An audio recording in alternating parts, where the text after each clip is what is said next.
repose avant tout sur le bon fonctionnement de l'avion, la fiabilité des instruments et la compétence des pilotes aux commandes. Longtemps, on a oublié une quatrième composante, la qualité des relations humaines entre les différents membres de l'équipage. Vite! Alignement et maintien position piste 2-3, Korean Air 8509.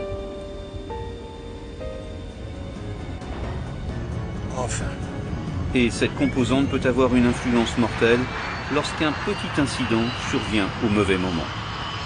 Voici l'histoire du vol Korean 8509.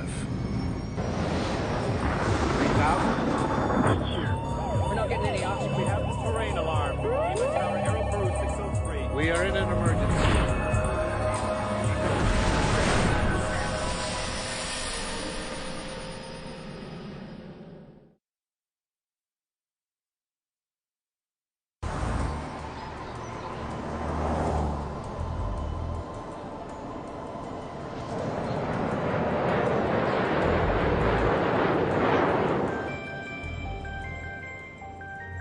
Gary Dan vit au nord de Londres et profite en famille des vacances de Noël.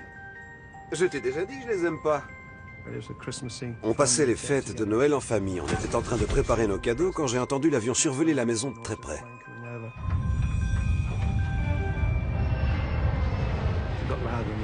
Le bruit est devenu de plus en plus fort. J'ai même cru que l'avion allait arracher la cheminée tellement il volait près de la maison. Gary habite à Stansted, à 2 km de l'aéroport. Il est habitué au bruit des avions, mais celui-là est inhabituel. J'ai regardé par la fenêtre, j'ai vu l'avion survoler le quartier. Des flammes s'échappaient des moteurs. C'est à ce moment-là que l'avion s'est incliné de plus en plus vers la gauche.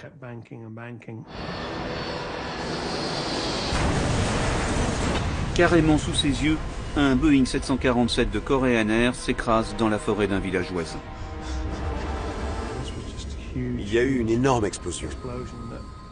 On a même vu une boule de feu venir dans notre direction.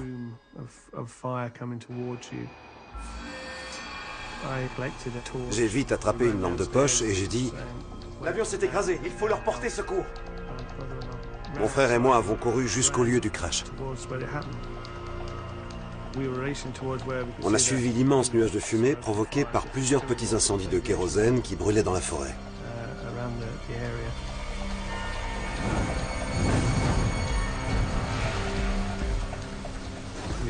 On s'est retrouvé face à un énorme cratère. Là, on s'est mis à la recherche de survivants. Y a quelqu'un? On espérait entendre un appel à l'aide. Y a quelqu'un? Est-ce que quelqu'un m'entend? L'impact avait creusé un cratère de près de 10 mètres. Il y avait des débris sur presque 1 kilomètre. On aurait dit un champ de bataille. On a appelé les secours. Un avion vient de s'écraser dans la forêt de Hatfield à Great Allingbury. Il faut une demi-heure au secours pour arriver sur place. Malheureusement, il n'y a plus personne à sauver. L'appareil et ses occupants ont été littéralement pulvérisés. Dorénavant, c'est aux hommes du bureau anglais d'enquête sur les accidents aériens d'entrer en scène.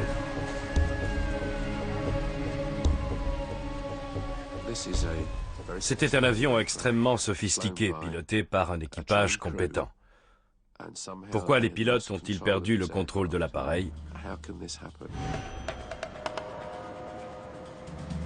L'aéroport de Stansted se situe à 30 km au nord-est de Londres. D'envergure européenne, il est spécialisé dans les compagnies low cost et le fret aérien venu du monde entier.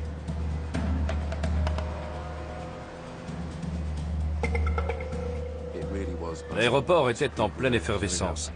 Les gens faisaient la queue, embarquaient, repartaient, des familles se retrouvaient. En cette période de Noël, l'aéroport tournait à plein régime.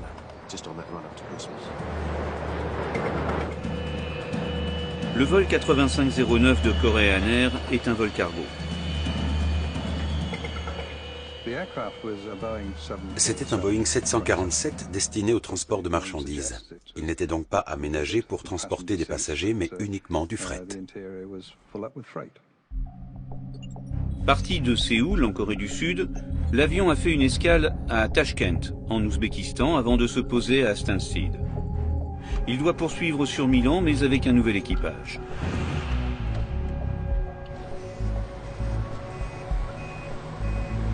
En attendant, les techniciens chargent et déchargent une partie de la cargaison sous l'œil du superviseur.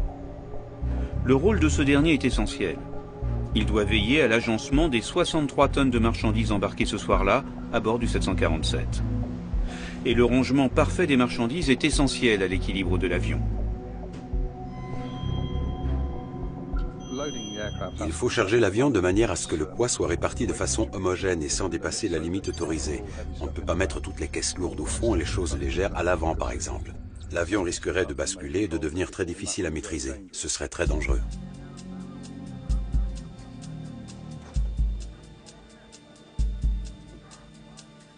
Le commandant de bord, Park Do-kyu, est un professionnel très respecté. Commandant? Ancien colonel de l'armée de l'air coréenne, il a à son actif plusieurs milliers d'heures de vol sur 747.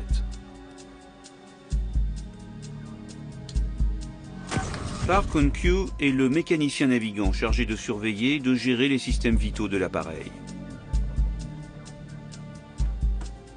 Enfin, le copilote s'appelle Yoon Ki-sik, un petit nouveau sur 747 sur lequel il n'a volé que 195 heures. À bord, il y avait, en plus des 3 pilotes, un ingénieur de la compagnie. L'ingénieur a procédé à une petite opération de maintenance sur l'avion qui va maintenant le ramener à Séoul.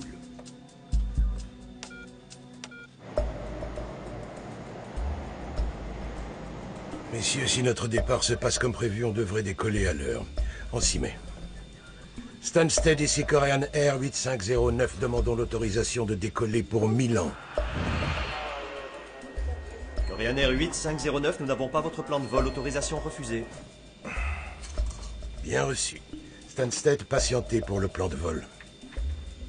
Pour pouvoir décoller, tout vol commercial doit avoir déposé un plan de vol.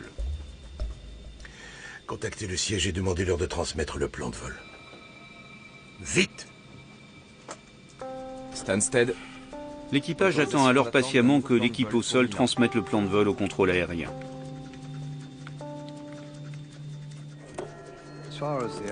Pour les contrôleurs aériens, c'était un avion comme un autre. Qu'ils transportent du fret ou des passagers, tous les avions doivent suivre les mêmes règlements et les mêmes procédures.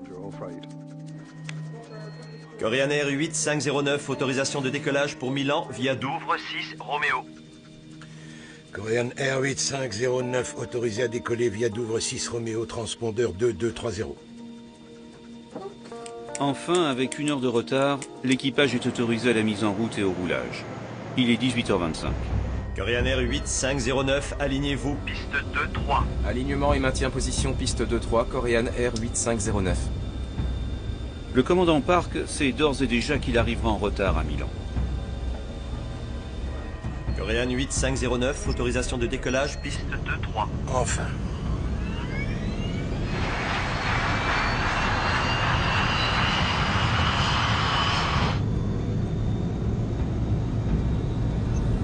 « 80 nœuds.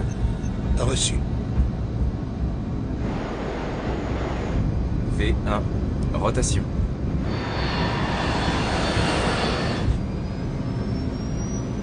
À 18h36, les 300 tonnes du 747 s'arrachent de la piste.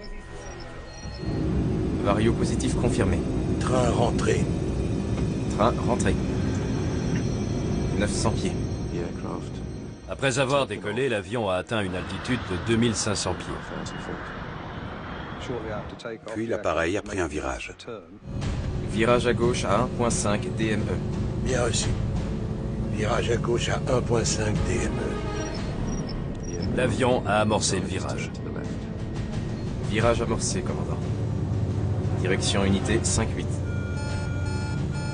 Mais bizarrement, le commandant a beau braquer le manche sur la gauche, son horizon artificiel demeure parfaitement à l'horizontale. L'horizon ne suit pas. L'inclinaison.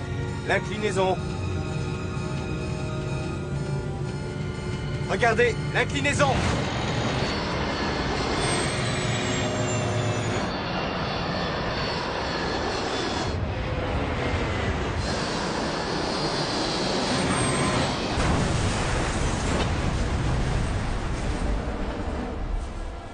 « 60 secondes après son décollage, le vol 8509 est pulvérisé.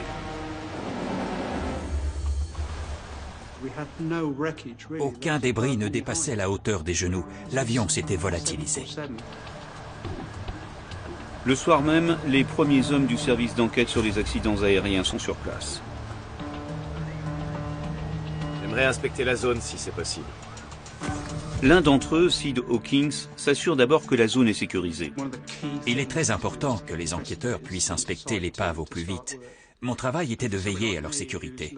Je leur ai donc demandé de patienter, ce qui n'est jamais chose facile, le temps que j'évalue les risques potentiels. Sa première préoccupation concerne les 30 tonnes de kérosène contenues dans les réservoirs.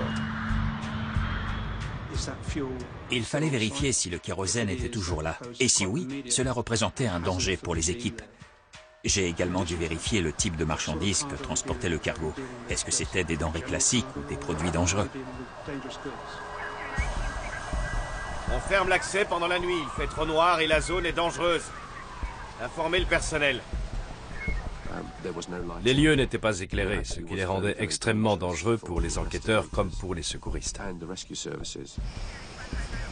La véritable enquête ne débutera en fait que le lendemain matin. Mais avant d'évacuer les lieux, les sauveteurs réussissent à récupérer une des deux boîtes noires.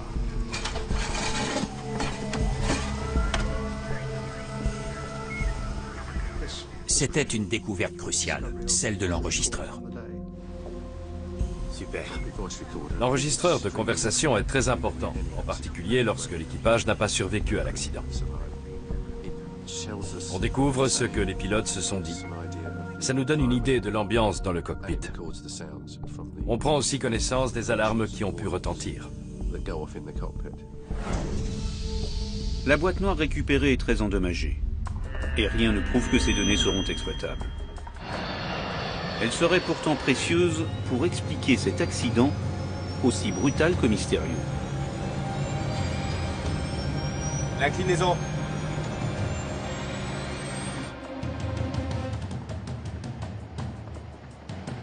À défaut du lieu de l'accident, les enquêteurs vont inspecter la piste de décollage. David Miller est chargé des opérations. L'aéroport nous avait signalé que la piste était couverte de débris. On est donc allé voir. Sur place, il est rejoint par Steve Moss, un spécialiste en ingénierie. J'ai tout de suite pensé à ce que l'on appelle une panne moteur non confinée, c'est-à-dire une désintégration du moteur qui aurait laissé des débris sur la piste. Premier constat des enquêteurs, le décollage du 747 ne s'est pas déroulé normalement. D'autant qu'ils découvrent parmi les débris un élément terrifiant. Ça ressemblait fort à une mâchoire humaine.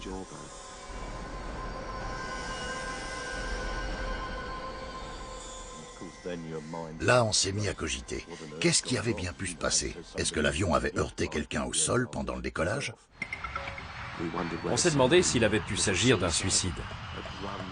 Quelqu'un aurait pu courir vers l'avion et se jeter au niveau du moteur, ce qui aurait provoqué sa désintégration. Mais on n'avait aucune certitude. Par précaution et pour les besoins de l'enquête, les autorités décident de suspendre tous les vols sur Stansted. À la veille de Noël, la pagaille est monstre. Le terminal était plein à craquer. Il fallait absolument que l'aéroport rouvre au plus vite. Korean airline representatives arrived at Stansted Airport this morning. They're here to talk to accident investigators, both to try to assess what's known about the crash as well as to answer questions. Et les questions sont nombreuses. D'autant qu'en 2 ans et demi, Korean Air vient d'enregistrer son 5e crash. La pression sur les enquêteurs est forte pour qu'ils éclaircissent les circonstances de cet accident mystérieux. Daylight and the remains of a 747 lying in a path of destruction on the edge of an English village. Il y avait des débris partout. Au départ, on était perdus. Il nous a fallu du temps pour trouver une logique à tout ça.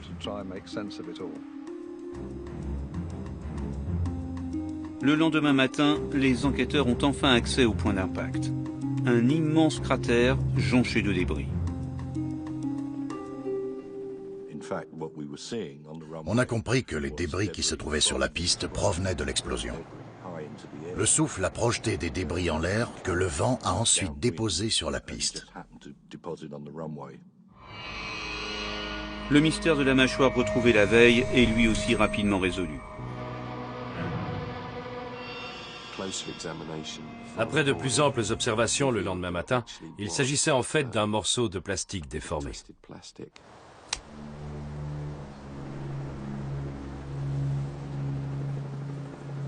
De son côté, Sid Hawkins essaie d'identifier les restes de la cargaison transportée par l'avion. L'avion transportait 40 ou 50 tonnes de marchandises, emballées pour la plupart dans des cartons. L'explosion a été si violente que tout a été détruit. Il ne restait plus rien d'intact. Ça prouve à quel point le choc a été brutal. Il doit pourtant essayer d'identifier ces débris, car certains d'entre eux peuvent être dangereux. L'avion transportait des produits corrosifs. Et ce n'est pas tout.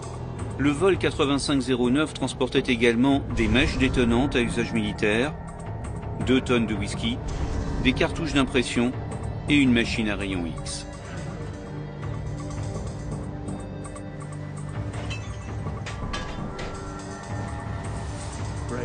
J'ai constaté que toutes les marchandises dangereuses avaient été détruites. Mais Sid Hawkins a une autre préoccupation. Certains matériaux utilisés dans la construction même de l'avion peuvent présenter des risques. Ce modèle d'avion contient de l'uranium appauvri au niveau de la queue, du gouvernail et des gouvernes de profondeur.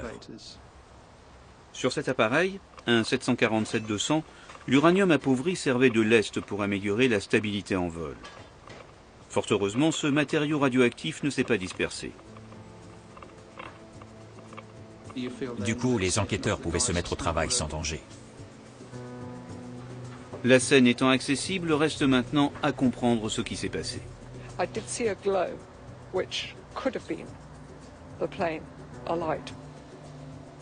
J'ai remarqué qu'un moteur était en feu avant le crash. J'ai expliqué aux enquêteurs qu'en regardant par ma fenêtre, j'avais vu l'avion et que des flammes s'échappaient d'un des moteurs. Selon le témoignage de Gary Dan, un des 2 réacteurs gauche était en feu. Mais cela n'explique pas la perte de contrôle.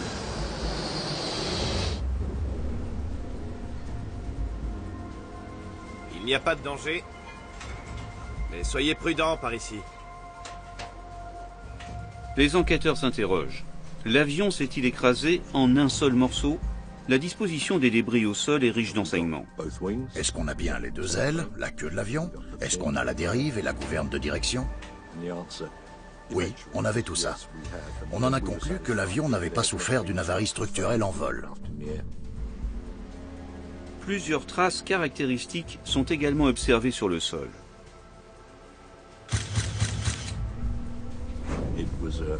L'aile avait creusé une longue tranchée. Un peu plus loin, on voyait l'endroit où le nez avait heurté le sol. À partir de ces différentes marques au sol, on a su dans quelle position se trouvait l'avion au moment de l'impact.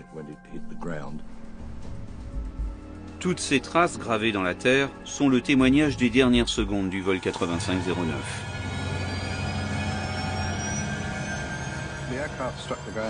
L'appareil a heurté le sol sur l'aile gauche, à très grande vitesse, le nez en piqué, et avec une puissance incroyable.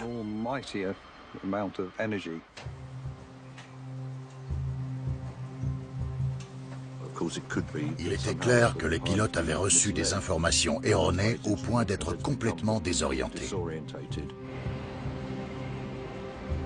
Les principaux instruments du tableau de bord sont récupérés et aussitôt expédiés pour analyse au laboratoire de la AIB.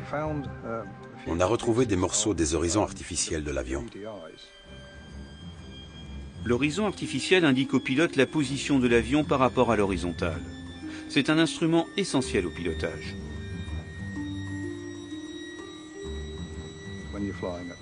Quand on vole de nuit ou qu'on traverse des nuages, on n'a plus de repères visuels.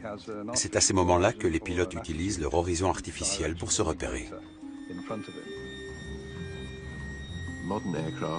Les avions modernes disposent de 3 horizons artificiels, un devant chaque pilote et le 3e dans le tableau de bord central. Comme cela, s'il y en a un qui tombe en panne, Les pilotes peuvent comparer les 3 instruments et voir lesquels concordent.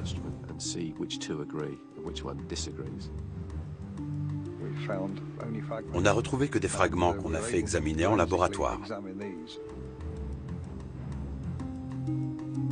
Premier constat, l'horizon du commandant ne fonctionnait pas correctement. Au moment du crash, il indiquait que l'avion était en montée, en contradiction avec les témoignages et les observations au sol. Pour en savoir plus, les enquêteurs ont besoin de la deuxième boîte noire, celle enregistrant les paramètres de vol. On comptait sur l'enregistreur pour connaître précisément la trajectoire qu'avait suivi l'avion. D'autres documents vont cruellement leur manquer. Les registres d'entretien de l'appareil. Les registres techniques n'étaient plus disponibles. Ils avaient été détruits lors du crash. Il aurait dû y en avoir une copie à Stansted, mais ce n'était pas le cas. Par contre, il dispose d'un témoignage, celui de l'équipage qui a amené le 747 de Séoul. Racontez-moi exactement de quelle façon s'est déroulé votre voyage. Ils nous ont dit qu'ils avaient décollé de Tashkent la veille, 2 jours, et que la météo était bonne.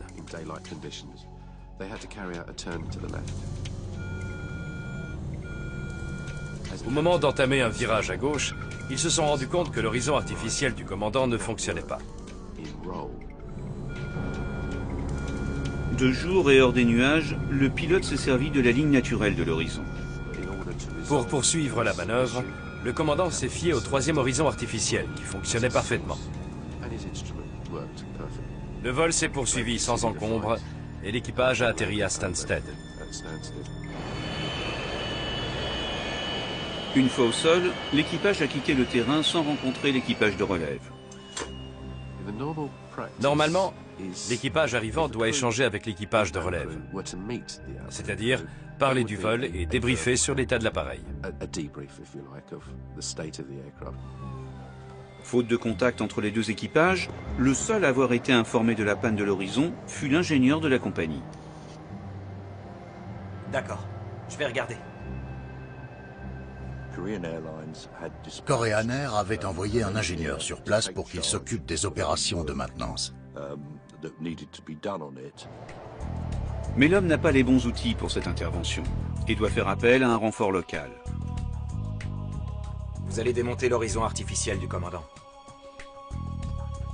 Les efforts des 2 hommes ne donnent guère de résultats. Et quelques heures plus tard, le Boeing 747 va redécoller avec un horizon artificiel toujours en panne.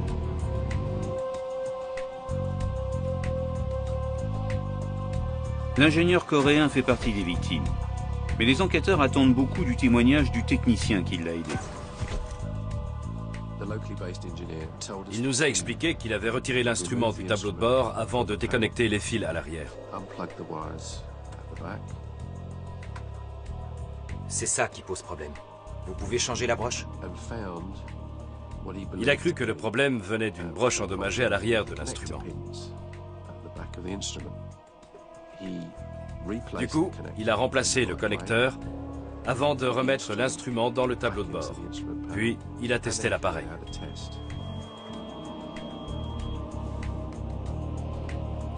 Ça m'a l'air bon. L'ingénieur a cru la panne réparée.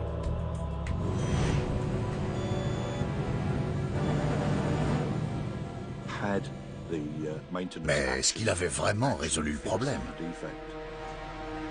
Le seul moyen de le savoir serait de retrouver la boîte noire enregistrant les paramètres techniques de l'avion. Pour la retrouver parmi les décombres au fond du cratère, on a dû mobiliser des moyens énormes. On a mis 7 jours pour la récupérer.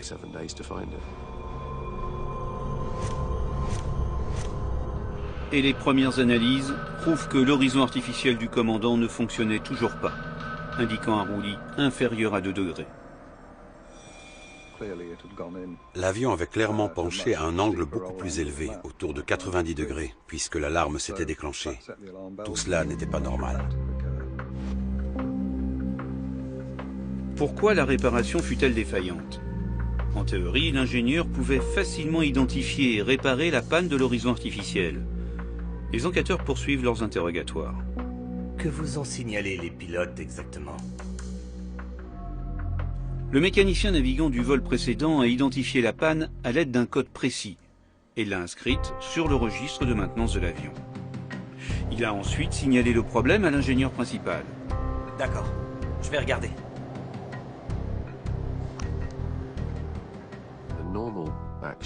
Lorsqu'un équipage signale une panne, il faut regarder le code indiqué dans le registre d'entretien, puis le chercher dans le manuel de localisation des pannes qui répertorie tous les types de pannes.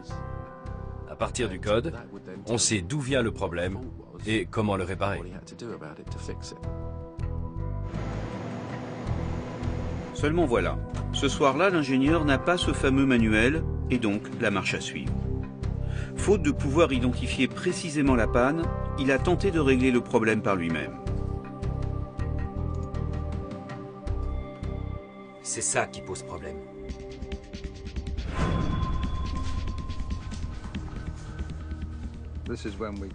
On a étudié en détail les manuels de l'avion, les manuels des différents composants et même ceux des câblages.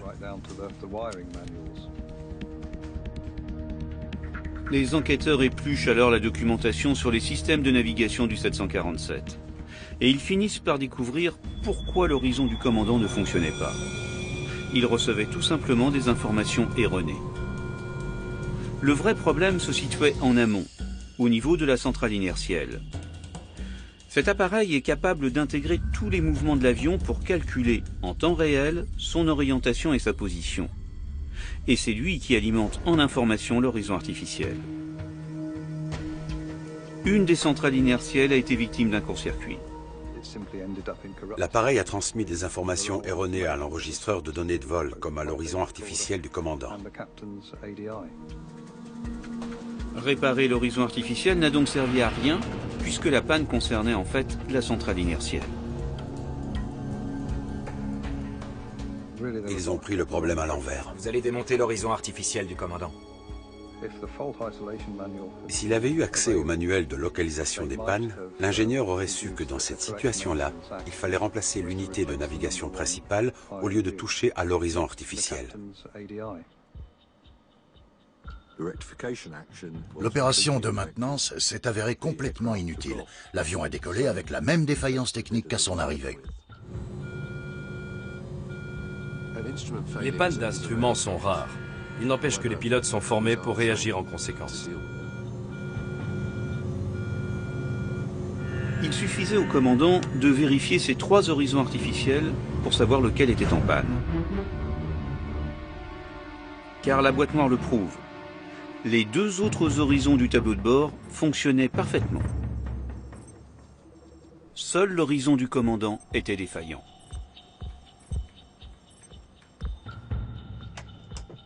Les enquêteurs s'intéressent alors à la manière dont l'équipage a géré cette panne juste après le décollage.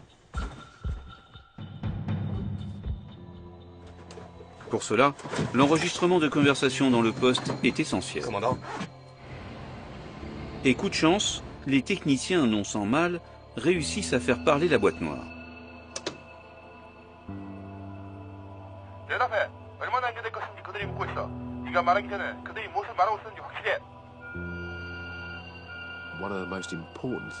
À l'enregistrement, on entendait très clairement l'alarme qui a retenti dans le cockpit juste après le décollage de Stansted.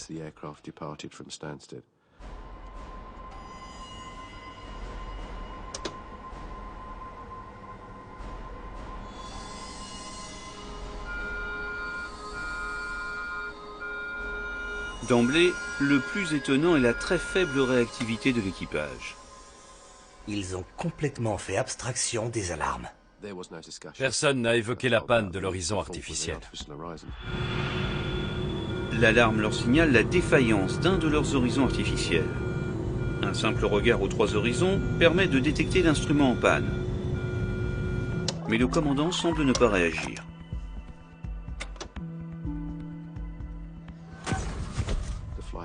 Le mécanicien navigant s'est rendu compte que l'horizon du commandant restait fixe. Il l'a d'ailleurs averti du dysfonctionnement. L'horizon ne suit pas. Mais le commandant n'a pas répondu. il n'a pris aucune décision. Plus étonnant, le copilote, dont l'horizon artificiel fonctionne parfaitement, ne fait rien pour éclairer le commandant ou corriger la situation. Comment se fait-il qu'il n'ait rien dit? Il était pourtant en train de vivre ses derniers instants. Il a vu que l'horizon artificiel ne fonctionnait pas bien, l'alarme s'était même déclenchée, pourtant il n'a rien dit. L'inclinaison! L'inclinaison! Le copilote aurait dû prévenir le commandant que son horizon artificiel était défaillant. Il aurait dû lui dire « Mon horizon à moi fonctionne, je contrôle la situation, laissez-moi prendre les commandes. »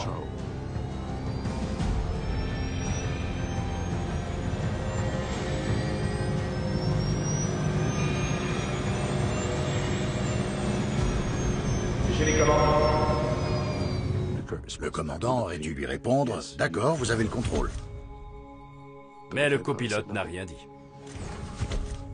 Quant au moteur en feu, décrit par les témoins au sol, d'après les boîtes noires, il n'a existé que dans leur imagination. Rien n'indique qu'un incendie s'était déclaré à bord.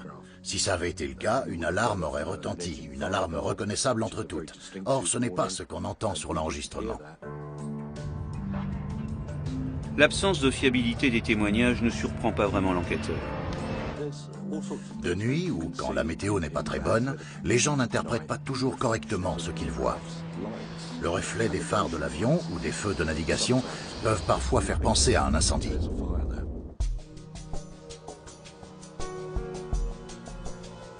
Reste qu'en l'état, les enquêteurs ne comprennent toujours pas comment une simple panne d'horizon artificiel a pu mener à une telle catastrophe.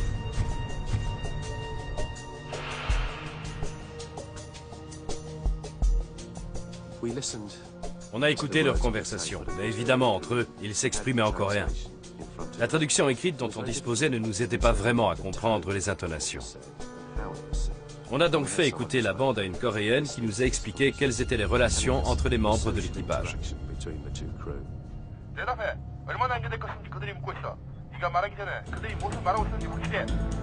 Premier constat. Avant même le décollage, le commandant est déjà très énervé par son heure de retard. Korean Air 8509, veuillez préciser votre retard. Répondez. On nous demande combien de retard on va prendre. Soyez sûr de comprendre ce qu'on vous dit avant de répondre.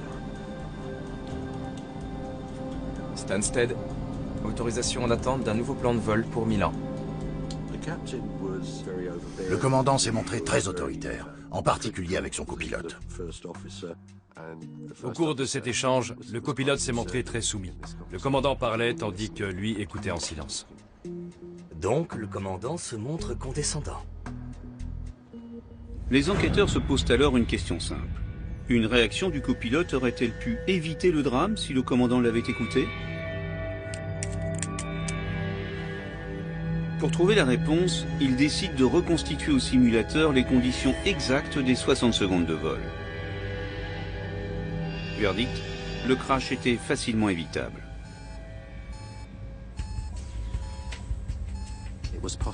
Il était encore possible de stabiliser l'avion à 500 pieds du sol, à une vitesse de 260 nœuds et malgré une inclinaison de 80 degrés. Si seulement l'équipage avait compris ce qui se passait, ils auraient peut-être frôlé le sol, mais l'impact aurait pu être évité. Les enquêteurs britanniques décident alors de s'intéresser de plus près à la formation des pilotes de Korean Air. Il est clair que le manque de communication entre les pilotes a joué un rôle déterminant dans ce crash. Nous nous sommes donc rendus en Corée pour en savoir plus sur la formation des pilotes.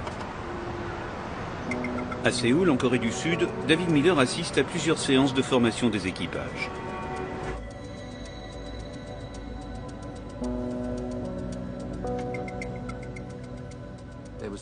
On sentait une hiérarchie très forte entre les pilotes.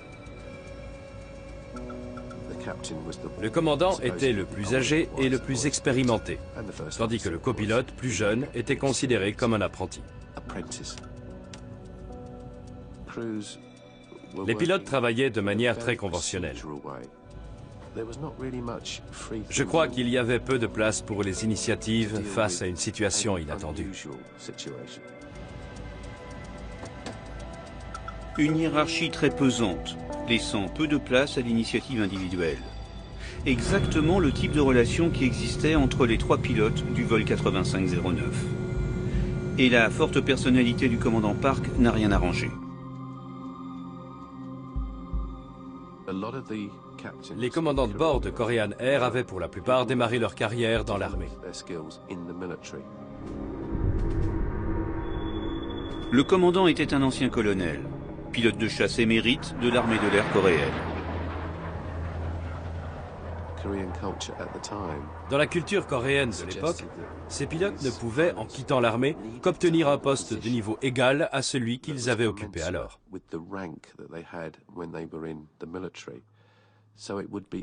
Un ancien colonel ne pouvait devenir copilote. C'était un trop grand déshonneur. Il fallait qu'il devienne directement commandant. Et Park Do-kyu n'a pas échappé à la règle. Habitué à piloter seul des avions de chasse, il est passé directement commandant d'un équipage à bord d'un avion civil.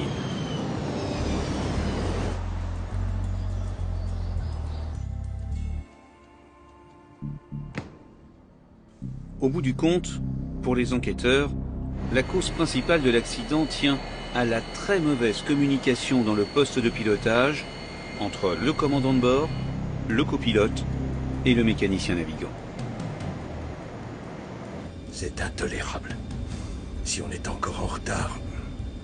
Korean 8509, autorisation de décollage, piste 2-3. Autorisation de décoller, piste 2-3. Korean Air 8509. Autorisé à décoller.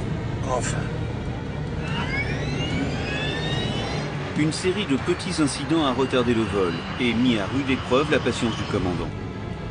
Sentant la tension, le copilote, lui, s'est réfugié dans le silence pour éviter tout conflit. Les pilotes d'un avion doivent travailler en équipe. On ne peut pas avoir un commandant tout-puissant et un copilote soumis. Ça ne fonctionne pas. V1. Rotation.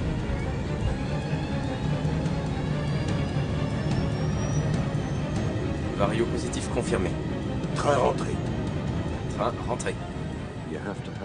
Chaque membre d'équipage doit être libre de s'exprimer et de donner son avis, quitte à se montrer critique sur ce que fait l'autre. Lorsque le commandant a entamé son virage sur la gauche, il a forcément vu que son horizon artificiel ne réagissait pas. Ça l'a sûrement beaucoup étonné. Il a dû se demander ce qui se passait. Mais il a tout de même continué à virer et à augmenter le degré d'inclinaison. L'inclinaison! L'inclinaison! Le mécanicien navigant a bien prévenu le commandant que l'inclinaison de l'appareil devenait trop forte. Mais ce dernier n'a pas réagi.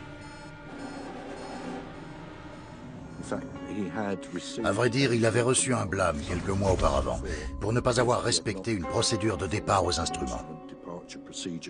Je crois que pour lui, ce qui comptait par-dessus tout lors de ce vol, c'était de suivre à tout prix la procédure pour éviter d'être à nouveau réprimandé. De nuit dans les nuages, sans référence visuelle extérieure, le commandant n'a pas compris qu'il s'engageait dans un virage trop prononcé. On a tendance à se fier aux instruments, même quand ils indiquent qu'on vole droit, alors qu'en réalité, on prend un virage très serré. Pour voler sans visibilité, les pilotes sont entraînés à suivre les instruments plutôt que leurs sensations physiques. Le commandant Park s'est donc entêté à suivre les indications d'un instrument qui était en panne. À ce moment-là, le copilote aurait dû le ramener à la raison et lui faire remarquer que des alarmes s'étaient déclenchées. J'ai beaucoup de mal à comprendre sa réaction, plutôt son absence de réaction. Je crois que c'est très lié à la culture coréenne. Craignant plus le déshonneur que la mort, le copilote n'a pas osé remettre en cause l'autorité suprême du commandant. Ils n'ont pas travaillé en équipe. Il n'y avait qu'un seul homme aux commandes et ses 2 assistants. L'avion a continué à s'incliner à 30, 40, 50, 60, 70, 80 et même 90 degrés. Les enquêteurs commencent à se dire que les causes de l'accident prennent peut-être racine dans la culture ancestrale de la société coréenne. Commandant? Une culture bâtie sur une hiérarchie sociale extrêmement stricte. Ainsi, le code de l'honneur militaire a fortement influencé l'organisation de l'aviation civile coréenne. Pour les enquêteurs, il est clair que cette organisation hiérarchique a joué un grand rôle dans le drame du vol 8509. Il est très difficile d'aller à l'encontre des valeurs culturelles de certaines sociétés. L'écart important de grade entre les deux pilotes a renforcé les différences naturelles entre eux. Je crois que dans cet accident, les valeurs culturelles des membres de l'équipage ont pesé trop lourd.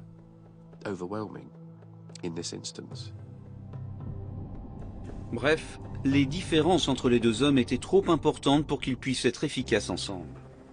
2 ans et demi plus tôt, un autre 747 de Korean Air s'était écrasé sur une île du Pacifique Sud, tuant plus de 200 personnes. La compagnie traversait une mauvaise passe. Un autre de leurs avions avait été impliqué dans un accident à Guam.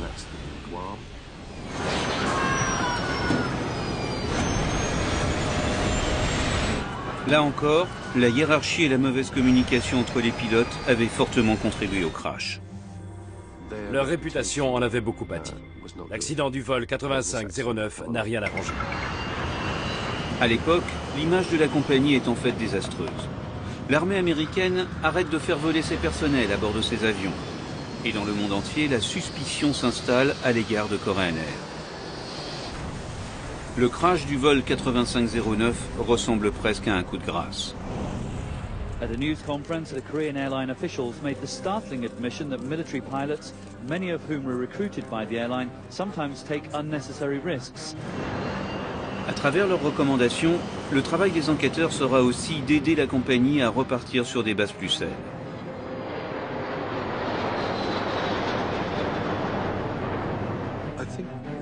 Je crois que chaque accident nous donne une leçon que l'on doit absolument retenir si l'on veut renforcer la sécurité aérienne.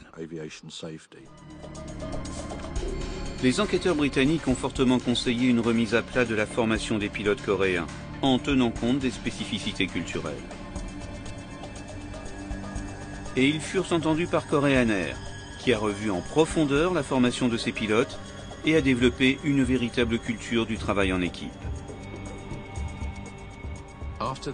Après le crash de 1999, Korean Air a pris des mesures importantes pour améliorer la sécurité de ses vols. La compagnie a mis en place de nouvelles formations plus rigoureuses. Ils se sont beaucoup investis pour corriger les erreurs du passé.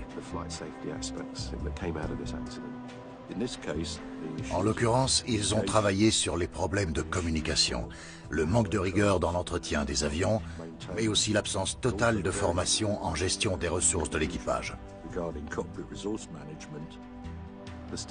Les statistiques prouvent que depuis 1999, les vols de Korean Air sont beaucoup plus sûrs.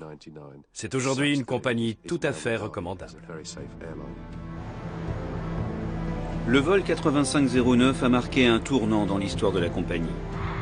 Grâce aux mesures prises, elle n'a enregistré depuis 1999 aucun accident majeur. Et aujourd'hui, Korean Air a regagné son statut de grande compagnie aérienne internationale.